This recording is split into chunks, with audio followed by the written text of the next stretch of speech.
Evolution यानी कि विकास।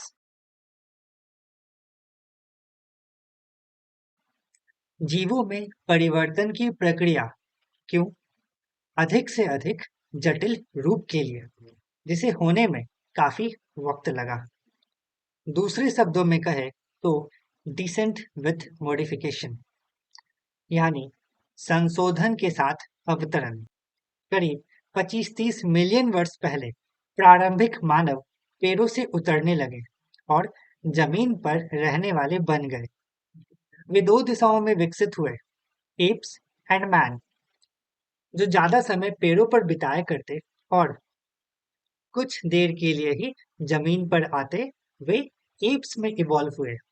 और जो ज्यादा समय जमीन पर बिताने लगे, वे इंसान में विकसित हुए। करीब 5 मिलियन वर्ष पूर्व एप्स और मैन का विभाजन हुआ। एप्स ने पेड़ों की शाखा को अपनाया और वे पेड़ों की टहनी पकड़कर झूलते। वे पूरी तरह शाकाहारी बन गए।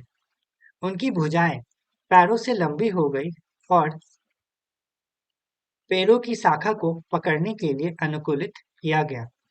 वे अंगुलियों के जोड़ों पर अर्ध सीधे खड़े रहकर चलने लगे। दूसरी ओर मनुष्य ने जमीन पर कब्जा कर लिया और द्विपाद गति प्राप्त कर ली। मनुष्य की उत्पत्ति वानर जैसी संरचना से हुई है, जिसे कहते हैं ड्रायोपिथेकस। ऐसा माना जाता है कि यह वानरों और मनुष्य दोनों का एक ही पूर्वज है। उनके हाथ और पैर लगभग बराबर थे।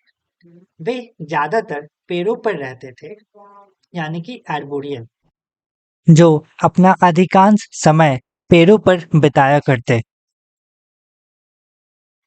They had semi-erect posture with large canine. Dryopithecus के साथ साथ रामापिथेकस भी एग्जिस्ट करते थे, जिनकी पोजीशन इरेक्ट थी, और यह हमारे पूर्वजों में से एक है। फॉसिल्स के एविडेंस से हमें यह पता चला है कि मनुष्य की शुरुआत सेंट्रल एशिया से हुई है। ड्रायोपिथेकस की फोटो सबसे पुरानी है। हमारे कुछ एंसेस्टर्स इस प्रकार है: Australopithecus, Homo habilis, Homo erectus, Neanderthal and modern man, जो कि होमो सेपियन होते हैं। इवोल्यूशन यानी कि विकास एक धीमी और निरंतर प्रक्रिया है, जिसके द्वारा लाखों वर्षों में जीवन के विभिन्न रूप सिंपलर फॉर्म्स में उभरे हैं। And various theories have been postulated by different evolutionists. उसमें से एक थ्योरी है Lamarck's theory of inheritance of acquired characteristics, और काफी famous Darwin theory of natural selection. इन थ्योरीज के बारे में हम अगली वीडियो में बात करेंगे। धन्यवाद।